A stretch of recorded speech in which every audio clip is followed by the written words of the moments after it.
Turun Ranjang by Cheptyborn. 1. Adaptasi. Guncangan pada bahuku dan suara orang memanggil menarikku dari mimpi. Tidur nyenyaku terganggu. Tubuhku terasa begitu lelah. Otot leherku sangat kaku. Dan mataku baru terpejam sebentar.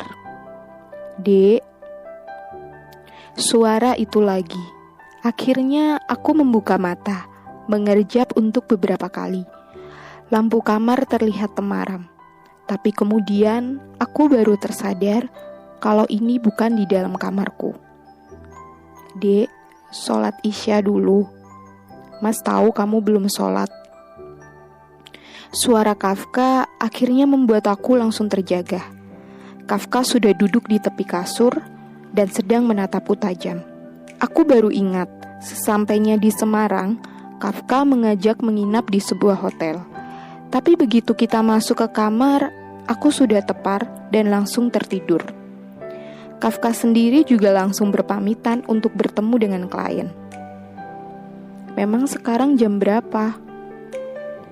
Aku beranjak duduk dan kini mengedar pandangan ke seluruh kamar, mencari jam yang bisa aku lihat. Tapi Kafka sudah mengulurkan tangan untuk menarik tanganku, membuat aku terkejut dan segera menarik tanganku lagi. Jantungku berdegup kencang dengan kontak fisik ini. Ambil air wudhu.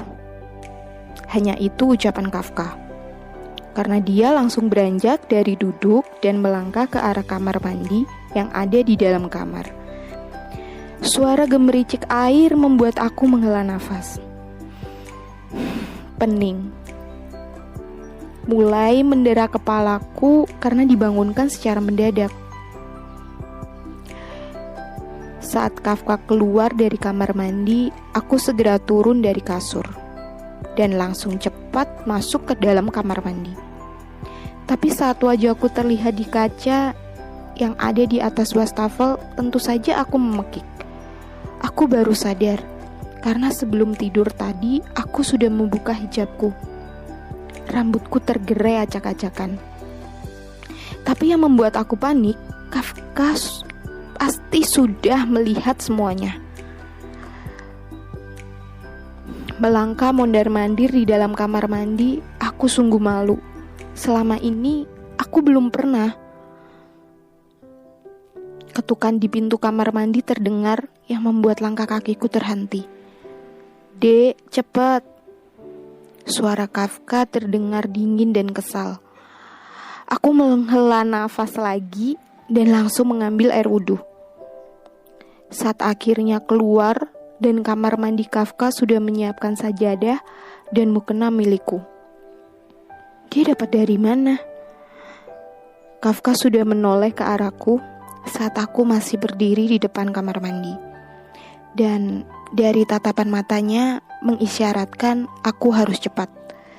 Dengan berlari kecil, akhirnya aku sampai di belakang Kafka dan langsung memakai mukena.